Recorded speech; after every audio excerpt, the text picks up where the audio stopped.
ada seekor beruang madu terperangkap tali jeratan di kebun warga kawasan Indragiri, Hulu Riau. Beruntung, hewan tersebut masih bisa diselamatkan usai dievakuasi oleh tim BKSDA setempat.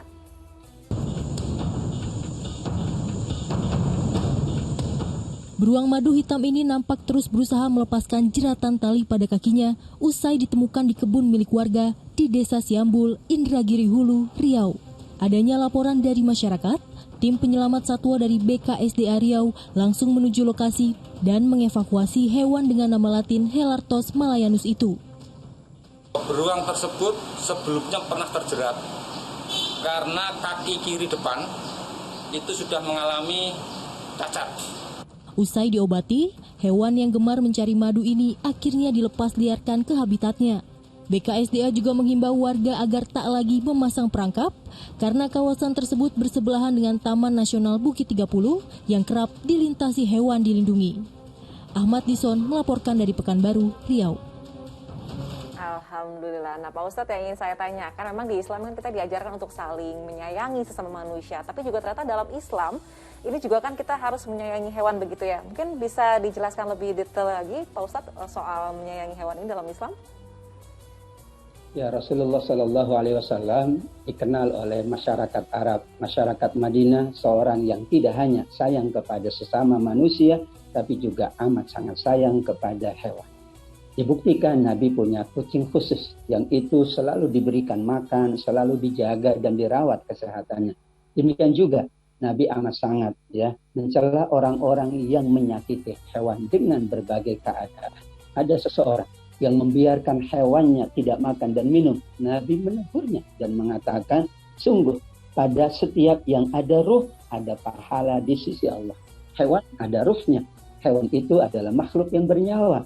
Maka siapa yang mengasihi hewan, Allah pula siapkan pahalanya. Demikian para sahabat Nabi SAW. Mereka juga ada yang memelihara burung. Namun tetap mereka memenuhi haknya, diberikan makannya, diberikan minumnya, dan diberikan kebutuhan-kebutuhannya. Sama dengan kita manusia, mereka juga ingin hidup dengan baik, ingin hidup dengan nyaman, ingin hidup dengan tenang. Siapa yang memelihara, wajib memenuhi hak-haknya. Atau jika ia tidak mampu memeliharanya, berikan kepada pihak lain yang siap untuk memelihara. Ini menunjukkan Nabi SAW tidak hanya memberikan kebaikan kepada sesamanya, namun juga kepada bangsa hewan. Hablum minan nas, tapi juga ada hablum minal hayawan. Bagaimana kita bersikap yang terbaik kepada hewan, diperintahkan pula oleh Allah. Innallaha katabal ihsan ala kulli syai'. Sungguh Allah mewajibkan kita bersikap baik, bersikap sayang, pasti kepada siapapun, termasuk juga kepada bangsa hewan. Bahkan jika kita baik kepada hewan, maka baiklah dunia dan akhirat kita.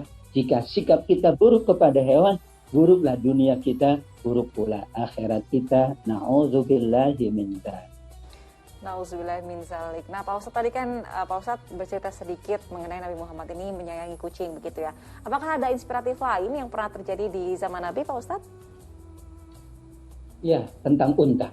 Saat itu ada seorang sahabat yang selalu mengendarai unta. Memang unta miliknya.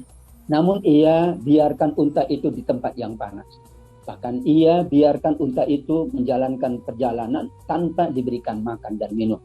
Maka Nabi memanggil sahabat tersebut dan mengatakan, sungguh unta ini lebih baik dari kamu. Kenapa? Karena unta ini adalah memberikan kebaikan kepada kamu, tetapi kamu tidak memberikan kebaikan kepada unta ini. Biarkan ia berteduh, biarkan ia juga memenuhi kebutuhan makan dan minumnya. Insya Allah, kalau kamu penuhi kebutuhan makan dan minumnya, ia pula akan memenuhi kebutuhan kamu dan ia akan membantu dengan sebaik-baiknya. Itu juga peristiwa Nabi menegur sahabatnya karena tidak bersikap baik kepada hewan yang bernama unta. Masya Allah, terima kasih Pak Ustadz atas cerita singkatnya. Kita lanjut.